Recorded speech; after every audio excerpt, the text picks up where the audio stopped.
the clip of Jon Stewart? Okay, All right, so here we go. The system works. You pay taxes to the government pools that money and uses it to provide the people with essential goods and services that they need. No. How does it work, Jen? No. Now, the first part is right. You pay the taxes.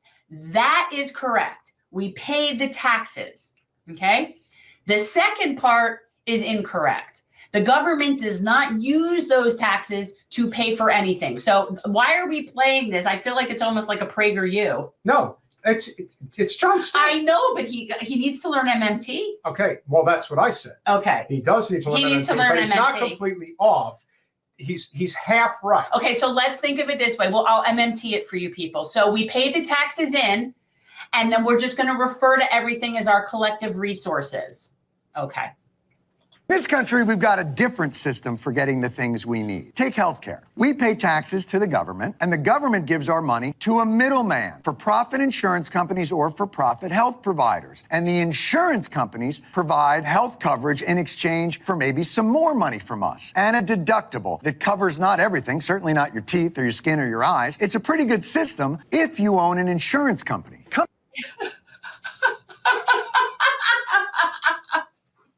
And Okay. he's 1,000% right about that. Okay. Let's take his economic sort of assessment as to how the money goes. Like, we don't need to worry about that.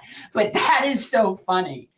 That was really funny. And it is true that when you really break it down, and what I wish Jon had did there, which I think would have made it the perfect short, is if he showed you, which he didn't do, but you can surmise what the circumstances would be if he said, now let's look at what it would be like if we had a single payer universal healthcare system. You know that for-profit middleman that we had to show you that the money goes to and stops there, and then they take and then they send it to you? Well, because again, he was right that, again, we pay the taxes, and yes, then the government then does give money to the insurance companies. Those are both true.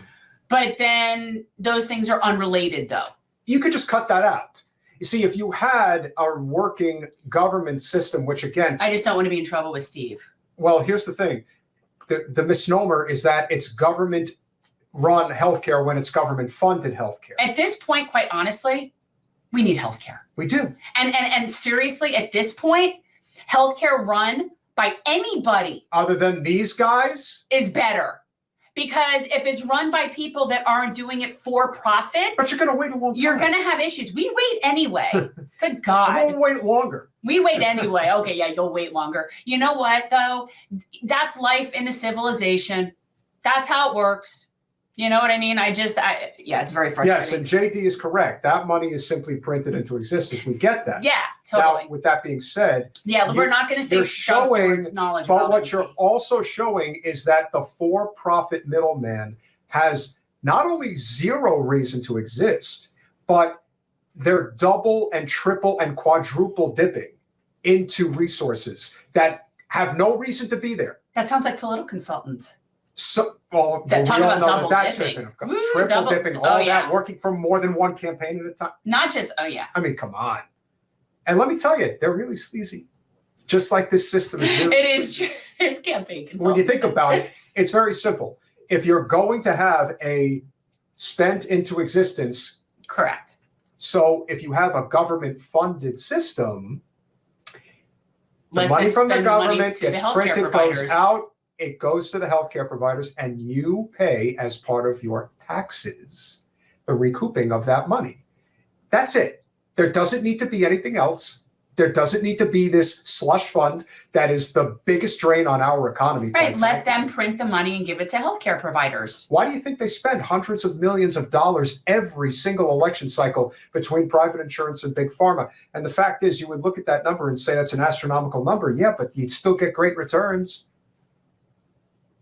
Still get great returns. And my housemate recently had a conversation regarding this because he was recently at the hospital. And he said, it's really amazing how they nickel and dime people. I'm like, yeah, that's the for-profit system we have. And nowhere is it worse than in the hospel, where you would think that would be the place where they would care about you the most. Horrible. That's where they care about you the least. That's where they basically want you to not only get sick, but they send in basically what might as well be big pharma representatives while you're in a disassociative state and also a vulnerable state where you're afraid that something terrible could happen. And they come in there and tell you that if you buy this medicine, you're going to get better. But if you don't get it, you might die.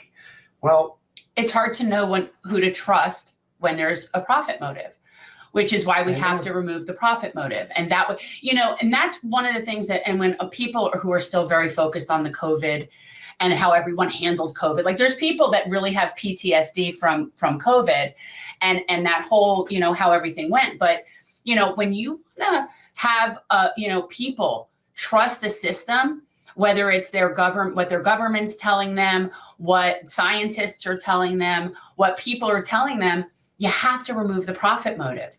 When people ultimately know that you're serving your own wallet, even if you're telling the truth, it doesn't really matter if you're telling the truth because the appearance of impropriety is such that the entire system lacks the appearance of integrity. Yeah. And so nobody's going to trust it. So when things happen like COVID and you have experts telling us to do something, nobody believes them. Why would and they? now it's even, now after COVID, it's now forget it. But it's and the profit motive in our healthcare system is a huge reason that we've gotten to this point with complete lack of integrity in healthcare.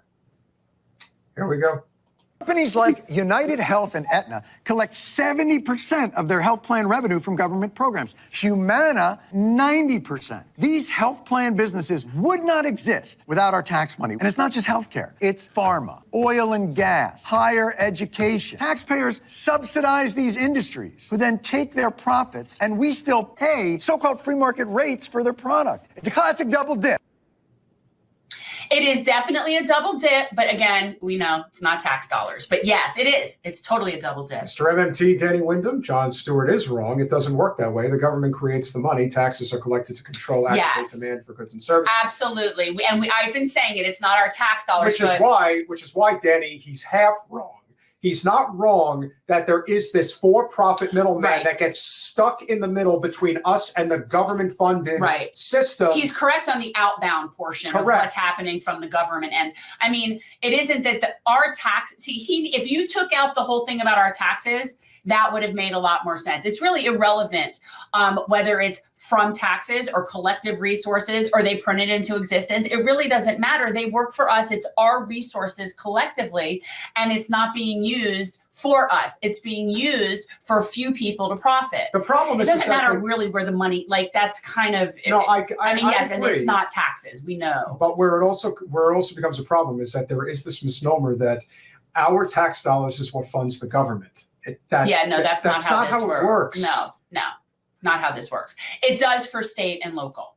Yes, but that's completely different. Yes. And we're talking about it at the federal level, which is where healthcare obviously needs to be funded from. Yeah, which is one of the problems that MMT people have with the idea of individual states doing single payer. But because we live in a lackluster country when it comes to political engagement, most people don't want to be involved. If you don't want to have the problems that other countries have, you have to be involved. We could have a great country, but we're a fickle species. We care about shit that is completely pointless. We need to take certain things off the profit table. We need people to understand. And we need people to understand that being part of a collective, there is a certain, not sacrifice, but kind of. And that's something that other countries and other cultures get. And here, when you say it, you're accused of being communist, but it isn't communist. There's places that aren't communist. Places in, I don't know, freaking go to Amsterdam for, whatever, and talk to the average person about their concept of the collective in a sense, like, do you think everybody should have healthcare? And do you think that everybody's entitled to that? Just their general ideas. And the most conservative people there still have this notion of collective responsibility for the least of these. It's just different here. And they're not communist. They're just, human. The fact that we've somehow relegated the idea of caring for our citizens and the least of these as somehow a political or, somehow a position in terms of political party is ridiculous. Exactly. It is. It's completely about artificial limitation and the end. And it's the people who like to fight with austerity, which, you know, and Steve is right, austerity is murder. And it is. It's just another talking point to get people to be willing to, who will, I mean, it's manufacturing consent for austerity. Thanks for watching. If you want to support our mission to transform politics into service, please like this video, subscribe, follow us on social media, and consider joining our Patreon, where you'll get early access to our interviews as well as other exclusive content. Links are in the description. Peace out.